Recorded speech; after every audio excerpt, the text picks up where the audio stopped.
بسم اللہ الرحمن الرحیم۔ السلام علیکم دوستو، ایک نئی ویڈیو کے ساتھ حاضر ہیں۔ چلے اپنی ویڈیو سٹارٹ کرتے ہیں۔ آج کی پہلی خبر جو ہے وہ چائنا کے حوالے سے ہے۔ چائنا نے 2022 کے اندر اپنی ملٹری ایکسرسائزز کو شروع کر دیا ہے۔ پہلی ملٹری ایکسرسائز جو چائنا کرنے جا رہا ہے وہ اپنے سینٹرل ملٹری کمانڈ کے اندر کرنے جا رہا ہے۔ اس ملٹری ایکسرسائز کے اندر چائنا اپنے فوجیوں کو فراہم کیے جانے والے نئے یونیفارم کو بھی ٹیسٹ کرے گا۔ تمام فوجی جو ہے وہ نئے یونیفارمز پہن کے تو اس ایکسرسائز کے اندر حصہ لیں گے۔ اس کے علاوہ اس ایکسرسائز کے اندر تقریباً 30 کے قریب چائنیز ایئر فورس کے طیارے حصہ لے رہے ہیں۔ مختلف قسم کے UAVs حصہ لے رہے ہیں جو کہ ISR مشنز وغیرہ جو ہیں وہ پرفارم کریں گے۔ ان ایکسرسائزز کے اندر چائنیز اسپیشل فورسز بھی حصہ لے رہی ہیں۔ ان ایکسرسائزز کے اندر چائنیز ملٹری جو ہے وہ لانگ ڈسٹینس فائر سٹرائکس جو ہے ان کو کنڈکٹ کرے گی۔ انٹیلیجنس ریکانیسنس مشن جو ہے وہ کنڈکٹ کیے جائیں گے۔ الیکٹرانک کاؤنٹر میئرز کے ذریعے سے دشمن کے حملوں کو روکنے کی جو ہے وہ ایکسرسائز کی جائے گی۔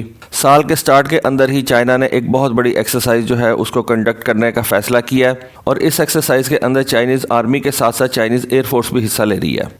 آج کی دوسری خبر جو ہے وہ F-35 کے حوالے سے ہے۔ F-35 کے لیے کوئی اچھی خبر نہیں ہے کیونکہ ساؤتھ کوریا کا ایک F-35 جہاز جو ہے اس نے کریش لینڈ کیا ہے۔ اس نے اپنی بیلی کے اوپر جو ہے وہ لینڈنگ کی ہے۔ ٹوٹل طریقے سے جہاز I don't think so کہ تباہ ہوا ہے، یعنی کہ آپ اس جہاز کو ٹوٹل رائٹ آف نہیں کر سکتے، لیکن اس جہاز کے لینڈنگ گیئر نہیں اوپن ہو سکے۔ اس وجہ سے اس جہاز نے آپ کہہ سکتے ہیں کہ ایک کریش لینڈ کیا ہے، اور اس کریش لینڈ کے بعد ساؤتھ کوریا نے اپنے تمام F-35 جہاز جو ہیں ان کو گراؤنڈ کر دیا ہے اور اپنے ان F-35 کے جو آپریشنز ہیں ان کو سٹاپ کر دیا ہے۔ پائلٹ جس کے بارے میں بتایا جا رہا ہے کہ اس کی زندگی کو کوئی خطرہ نہیں ہے، اس نے بتایا کہ فلائٹ کے دوران جہاز کے ایویونک سسٹم میں اس کو کچھ مسائل کا سامنا کرنا پڑا، جس کی وجہ سے جب پائلٹ جہاز کو رن وے کے اوپر لینڈ کرنے کی کوشش کر رہا تھا تو اس وقت جہاز کے جو لینڈنگ گیئر تھے وہ نہیں کھل سکے اور اس جہاز نے ایک کریش لینڈ کیا۔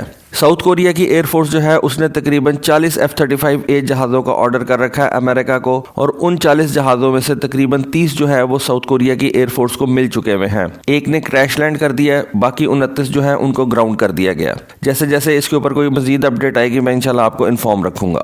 چلے اپنی اگلی خبر کی طرف چلتے ہیں۔ جیسے ہی سال کا آغاز ہوا، نارتھ کوریا نے بھی اپنی انٹری جو ہے اس کو یقینی بنایا اور 5 جنوری کو نارتھ کوریا نے ایک ہائپرسونک میزائل کا جو ہے وہ تجربہ کر دیا۔ میں آپ کو کافی دفعہ بتا چکا ہوا ہوں کہ یہ جو نارتھ کوریا نا، اس کے بارے میں آپ کچھ پریڈکٹ نہیں کر سکتے، اس کے بارے میں امریکہ بھی کچھ پریڈکٹ نہیں کر سکتا کہ یہ کس قسم کا ملک ہے۔ یہ ایک ان گائیڈڈ میزائل ہے جو کسی بھی طرف چل سکتا ہے۔ نئے سال کا آغاز ہوا ہے اور نارتھ کوریا نے اپنا ایک ہائپرسونک میزائل جو ہے اس کو فائر کر دیا۔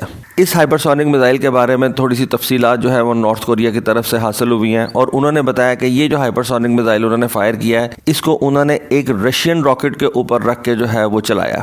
یہ جو ہائپرسونک گلائڈ وہیکلز ہوتے ہیں ان کو اسٹریٹوسفیئر کے اندر جانے کے لیے ایک بیلسٹک میزائل کی ضرورت ہوتی ہے۔ ان کو ایک بیلسٹک میزائل کے اوپر رکھ کے تو جو ہے وہ فضا کے اندر چھوڑا جاتا ہے۔ نارتھ کوریا نے بتایا کہ یہ والا جو ہم نے ہائپرسونک میزائل کا ٹیسٹ کیا ہے اس کے اندر ہم نے ایک رشین میزائل کو جو ہے وہ استعمال کیا ہے، ایک رشین بیلسٹک میزائل کو ہم نے استعمال کیا۔ اس ٹیسٹ کو جاپان اور ساؤتھ کورین ملٹریز نے بھی آبزرو کیا ہے، اور ان کا کہنا یہ ہے کہ ان کے خیال کے مطابق اور ساؤتھ کورین اور جاپانیز ملٹریز کے مطابق اس میزائل نے تقریباً 700 کلومیٹر کا فاصلہ جو ہے وہ طے کیا، اور چونکہ یہ ایک گلائڈ وہیکل ہے اس وجہ سے یہ مینوور بھی کر سکتا ہے۔ اور آج کل کی ٹیکنالوجی کے اندر آپ ایک ہائپرسونک میزائل یا ایک ہائپرسونک گلائڈ وہیکل جو کہ مینوور بھی کر سکے اس کو مار گرانا آج کل کی ٹیکنالوجی کے لیے ایک ناممکن بات ہے۔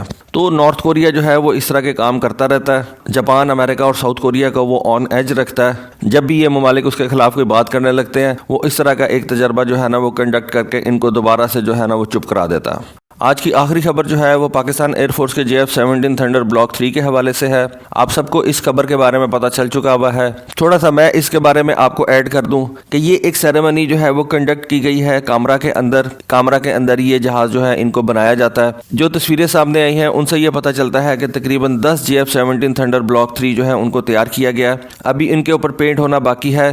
ان جہازوں کے ٹیکسی ٹیسٹ جو ہیں ان کو کنڈکٹ کیا گیا ہے۔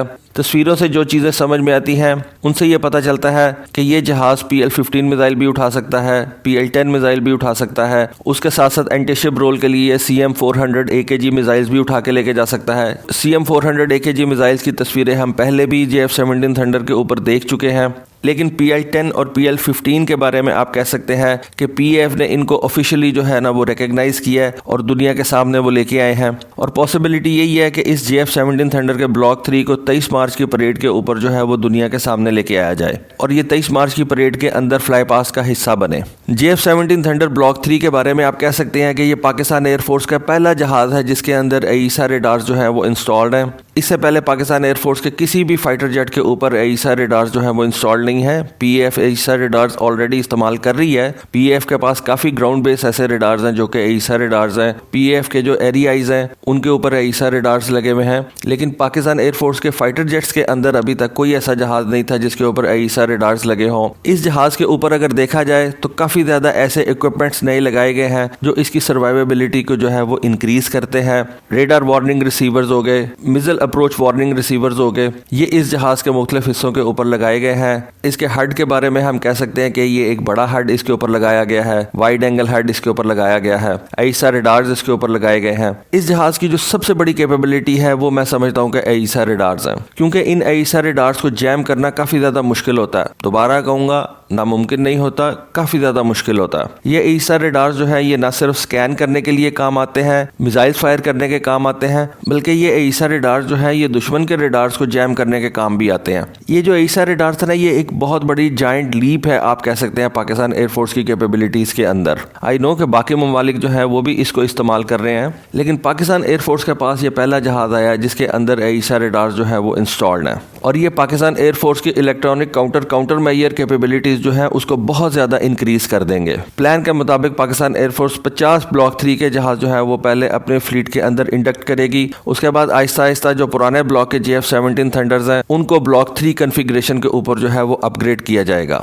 تو یہ پاکستان ایئر فورس کے پاس ایک اچھی کیپیبلٹی جو ہے وہ آ گئی ہے، اور اس سے پاکستان ایئر فورس کی جو کیپیبلٹیز ہیں ان میں بہت زیادہ اضافہ ہو گیا، کیونکہ پھر وہی بات کروں گا کہ یہ نئے ایئر فریمز کے ساتھ ایک نیا جہاز ہے، AESA ریڈارز اس کے اندر لگا دیے گئے ہیں۔ اس جہاز کی جو سروائیویبلٹی ہے اس کو بڑھانے کے لیے اس کے اندر جو ہے وہ ریڈار وارننگ ریسیورز کو لگایا گیا ہے، میزل اپروچ وارننگ سسٹمز کو لگایا گیا ہے، کاکپٹ لے آؤٹ جو ہے آئی بلیو کہ اس کو بہتر بنایا گیا ہے، ایک وائڈ اینگل ہیڈ اس کے اندر لگا دیا گیا ہے، الیکٹرانک وارفیئر سویٹ جو ہے اس کے اندر آئی بلیو کہ اس کے اندر امپروومنٹ کی گئی ہے۔ تو کیپیبلٹی وائز ایک اچھا امپروومنٹ ہے پاکستان ایئر فورس کے لیے۔ تو دوستو یہ تھی آج کی ویڈیو، یہ تھی آج کی انفارمیشن، ہوپ فلی آپ کو پسند آئی ہوگی۔ کامنٹ سیکشن کے اندر ضرور بتائیے گا۔ آج کے لیے بس اتنا ہی، تھینک یو، اللہ حافظ۔